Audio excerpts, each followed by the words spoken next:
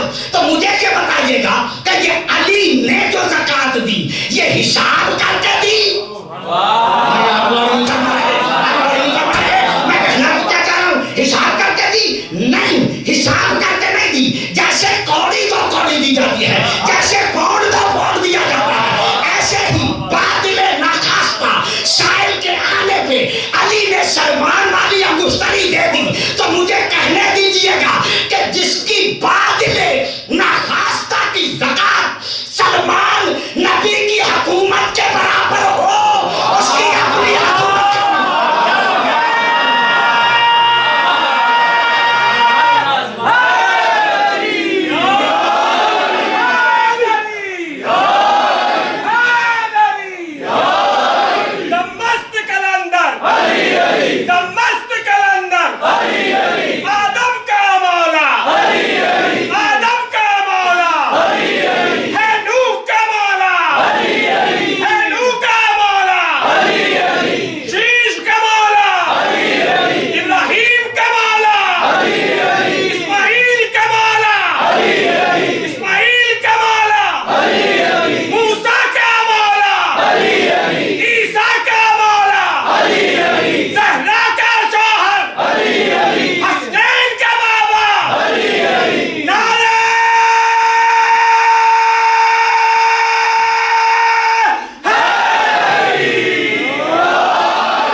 بزرگوں کے جملے پڑھ لیا کرتا ہوں.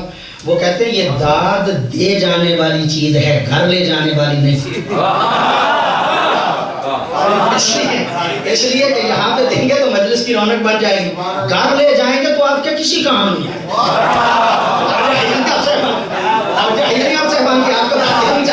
اس لیے کہ یہ داد دیں گے تو اس کا فائدہ ہے. اور یہ جو آپ نعرہ لگاتے ہیں نا، میں ذمہ داری سے کہہ رہا ہوں، یہ نعرہ ساری تحقیقوں سے پہلے کا نعرہ ہے.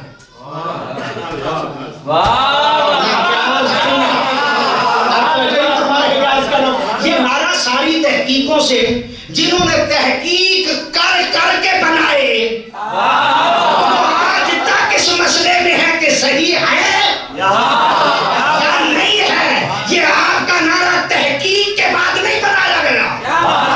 یہ تو وہ نعرہ ہے کہ جب آپ لگاتے ہیں، تو ابھی میرے بھائی کہہ رہے ہیں، جب آپ لگاتے ہیں تو جو علی کو مولا مانتا ہے، جو علی کو مولا مانتا ہے، ہر کوئی نعرہ لگاتا ہے. تو فقط آپ تو نہیں لگاتے. آدم کہیں گے میرے علم کا نعرہ، نوح کہیں گے میرے علم کا نعرہ، ابراہیم کہیں گے میری خلت کا نعرہ، ایوب کہیں گے میرے صبر کا نعرہ، یعقوب کہیں گے میرے حسن کا نعرہ، یوسف کہیں گے میرے حسن کا نعرہ، عیسیٰ کہیں گے میرے مناجات کا نعرہ، محمد کہیں گے میرے کمالات کا نعرہ، لشکر والے کہیں گے ہمارے سردار کا نعرہ.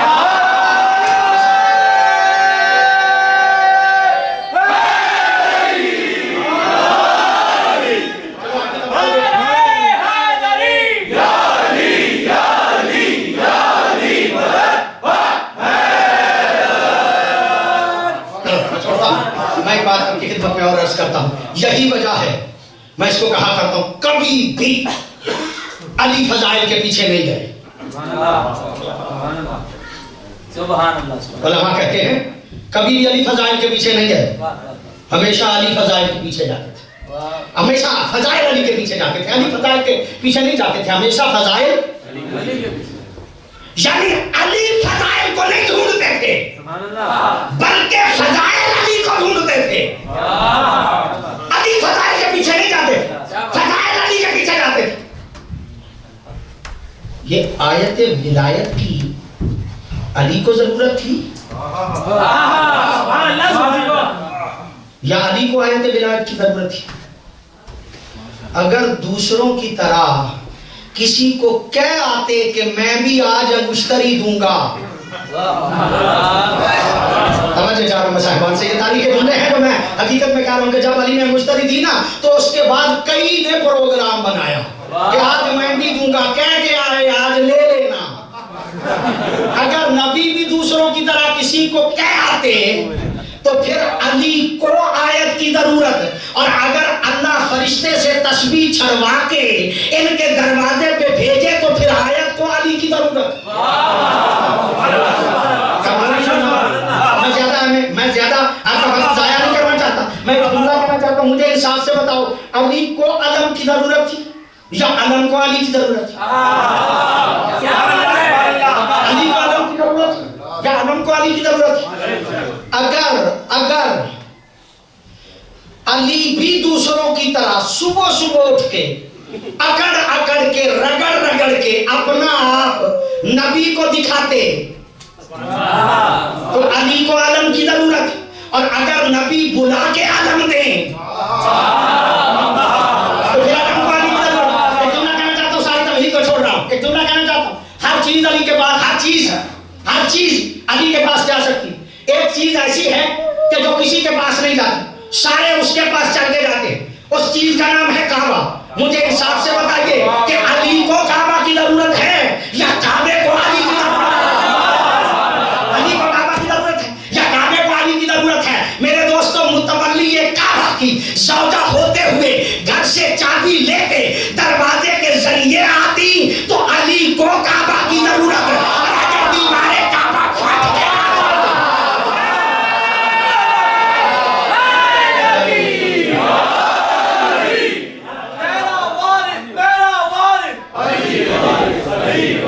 پتھر پہ علم دین کا گاڑا کس نے؟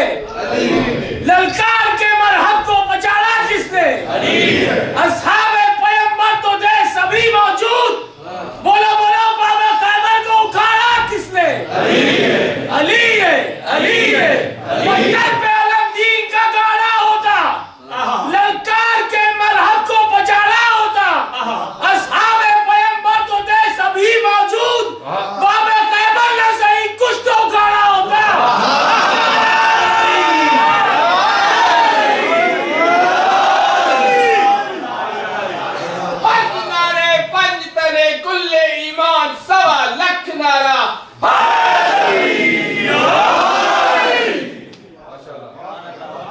علامہ علی نقی کہتے ہیں کہ پیغمبر کی سیرت میں اور حسین کی سیرت میں ایک فرق ہے۔ بادی و نظر میں علامہ علی نقی کا جملہ وہ فرماتے ہیں، علامہ علی نقی جب میں کہتا ہوں تو کئی دوستوں کو نہیں پتا، علامہ نقل بہت بڑے مجتہد تھے، فضائل میں بھی مسائل میں بھی۔ علامہ نقل کے نام سے شہرت ہے ان کی ہندوستان کے اور ہمارے پاک و ہند کے، بہت بڑے عظیم مجتہد تھے۔ وہ ارشاد فرماتے ہیں کہ بادی و نظر میں سیرت حسین اور سیرت رسول میں ایک فرق ہے۔ وہ فرق کیا ہے؟ رسول ہر جنگ میں اپنوں کو آگے رکھتے تھے، اصحاب کو پیچھے رکھتے تھے۔ میں نے جملہ کہا، آپ نے سن لیا، یقیناً آپ پوری تاریخ پہ دوڑا کے نظر دیکھیے گا۔ نبی کیا کرتے تھے؟ اپنوں کو آگے رکھتے تھے، اصحاب کو پیچھے رکھتے تھے۔ ہر جنگ میں علی آگے تھے، اس لیے کہ یہ سیرت رسول تھی کہ رسول اپنوں کو آگے رکھتے تھے، اصحاب کو پیچھے رکھتے تھے۔ اور حسین نے کیا کیا؟ اپنوں کو پیچھے رکھا اور اصحاب کو آگے رکھا۔ کربلا کی جنگ میں فرماتے ہیں بنیادی طور پہ یہ بات جو نظر میں ایک فرق ہے سیرت حسین کا اور سیرت رسول کا۔ یہ جملہ کہہ کے علامہ علی نقی فرماتے ہیں نہیں، فرق نہیں ہے، دونوں کی سیرت ایک ہے، بس فرق اتنا ہے کہ رسول کے زمانے میں مرنا مشکل تھا اور حسین کے زمانے میں جینا مشکل تھا۔ بس آپ کی توجہ ہو گئی، مجھے زیادہ تفصیل اب کہنے کی ضرورت نہیں ہے۔ رسول کے زمانے میں مرنا مشکل تھا اور حسین کے زمانے میں جینا مشکل تھا۔ رسول نے بھی مشکل کام اپنوں کے لیے پسند کیا، حسین نے بھی مشکل کام اپنوں کے لیے پسند کیا۔ اگر آپ کی توجہ ہو گئی ہو، عزاداروں میں جملہ یہ کہنا چاہتا ہوں کہ کربلا کے میدان میں جو جتنی دیر بعد میں رہا اس پہ اتنے مصائب زیادہ. جو جتنی دیر پہلے چلا گیا اس کے مصائب ختم ہو گئے. سب سے آخر پہ آئے ہیں نا ہور، سب سے پہلے بھیج دیا ہے ہور. میزبانی کے لیے پانی تک تو ہے نہیں، جلدی جاؤ جا کے حوض کوثر سے پانی پیو. جو جتنی دیر بعد میں رہا اس پہ اتنے زیادہ مسائل. علامہ فرماتے ہیں قرآن حکیم کی آیت ہے لا یکلف اللہ نفسا الا وسعها. اللہ کسی نفس کو اس کی طاقت سے زیادہ تکلیف نہیں دیتا. اس کا مطلب یہ کہ جو کربلا میں جتنی دیر بعد میں رہا اس میں مسائل کے برداشت کرنے کی طاقت زیادہ تھی. اصول آپ نے سنی ہے. علامہ نے مسائل میں اجتہاد کیا. وہ فرماتے ہیں جو جتنی دیر بعد میں رہا اس میں مسائل کے برداشت کرنے کی طاقت زیادہ تھی. یہ جملہ کہہ کے علامہ فرماتے ہیں میری سمجھ میں آتا ہے کہ حضرت عباس کو آخر تک کیوں رکھا. میری سمجھ میں آتا ہے مولا قاسم کو آخر تک کیوں رکھا. فرماتے ہیں میری سمجھ میں آتا ہے مولا علی اکبر کو آخر تک کیوں رکھا. لیکن اگر کربلا کی تاریخ کو دیکھو نا تو حسین سے پہلے شہید کا نام ہے علی اصغر. علی اصغر کو آخر تک کیوں رکھا؟ کیوں رکھا علی اصغر کو آخر تک؟ میں کہنا یہ چاہتا ہوں علامہ کے لفظ. علامہ فرماتے ہیں جتنے مسائل کے برداشت کرنے کی طاقت علی اصغر میں تھی نا اتنی اور کسی میں نہیں تھی. اور رب کعبہ کی قسم جو کام علی اصغر نے کیا ہے نا، معافی سے کہہ رہا ہوں، وہ کسی اور شہید نے نہیں، وہ کسی اور شہید نے نہیں کیا. اس لیے کہ جب پانی پلانے کے لیے مولا لے کے گئے ہیں نا، بیگانہ دیکھ کے کہتے ہیں حسین پانی خود پینا ہے، بہانہ بچے کا بناتا ہے. اگر علی اصغر خود مانگے تو دیتے ہیں. یہ جملہ کہنا تھا کہ مولا دیکھ کے کہتے ہو بیٹا علی اصغر تو بھی علی کا پوتا ہے، مانگ پانی. جب کہا نا تو بھی علی کا پوتا ہے، مانگ پانی. حضرت علی اصغر نے اپنے خشک ہونٹوں کی کمان بنائی اور زبان کا ایسا تیر مارا کہ بے غیرت کی فوج میں کھلبلی مچ گئی. کوئی کہتا تھا پانی دے دو، کوئی کہتا تھا نہیں دینا ہے تو علی کا پوتا. جب بے غیرت کی فوج میں کھلبلی مچنے لگی نا، ایک مرتبہ عمر بن سعد بے غیرت حرمت کو دیکھ کے کہتا ہے اقطع کلام الحسین. حسین کے کلام کو قطع کرو دادا رو. جب کہا نا حسین کے کلام کو قطع کرو، وہ دیکھ کے کہتا ہے بابا کے کلام کو قطع کروں یا بیٹے کے کلام کو قطع کروں. وہ دیکھ کے کہتا ہے قطع کلام الحسین، حسین کے کلام کو قطع کرو دادا رو. اسی طرح سے میں نے علماء سے سنا اب اس نے تیر جوڑا، تیر جوڑ کے مارنا چاہتا تھا کہ اس کا ہاتھ کانپ گیا. پھر تیر جوڑا، پھر مارنا چاہتا تھا کہ اس کا ہاتھ کانپ گیا. پھر تیسری مرتبہ تیر جوڑا، اب مارنا چاہتا تھا کہ اس کا ہاتھ کانپا. عمر بن سعد بے غیرت دیکھ کے کہتا حرمت میں تو سمجھتا تھا تو بڑا تیر انداز ہے لیکن تیرا ہاتھ کیوں کانپ گیا. یہ جملہ کہنا تھا کہ حرمت دیکھ کے کہتا بے غیرت تیری نظر میرے تیر پہ ہے اور میری نظر تیرے خیمہ پہ ہے. ایک 5 سالہ بچی ہے جو سر پہ قرآن رکھ کے کہہ رہی ہے حرمت اپنے تیر کا وزن بھی دیکھ میرے تیر کا. اجرکم اللہ، اجرکم اللہ، اجرکم اللہ. اللہ کو سوائے ہمیں اہل بیت کے کوئی وزن کوئی غم نہ دے. عزاداروں دیکھ کے کہتی ہے اپنے تیر کا وزن بھی دیکھ میرے ویر کا وزن بھی دیکھ. عزاداروں مجھے تفصیلاً شہادت نہیں پڑھنا، بس اتنا پڑھنا ہے کہ آپ اس نے تیر مارا ہے. روایت کے 2 لفظ مجھے ملتے ہیں، 2 لفظ ملتے ہیں من الوزن الی الوزن. ایک روایت کے لفظ یہ ہے من الوزن الی الوزن اور دوسرے لفظ من الورید الی الورید. ایک کان سے تیر لگا اور دوسرے کان سے نکل گیا، ایک ورید سے لگا دوسری ورید سے نکل گیا. جس روایت کو بھی مان لو نا، اس کا مطلب یہ ہے کہ حرملے کا تیر لگا نشانے پہ ہے. حرملے کا تیر لگا نشانے پہ ہے. عزاداروں میں کہا کرتا ہوں علی اصغر نے صحیح نشانے پہ تیر کھا کے بابا کو پلٹ کے دیکھ کے کہا ہوگا بابا میں آپ کا آخری سپاہی تھا، میری زندگی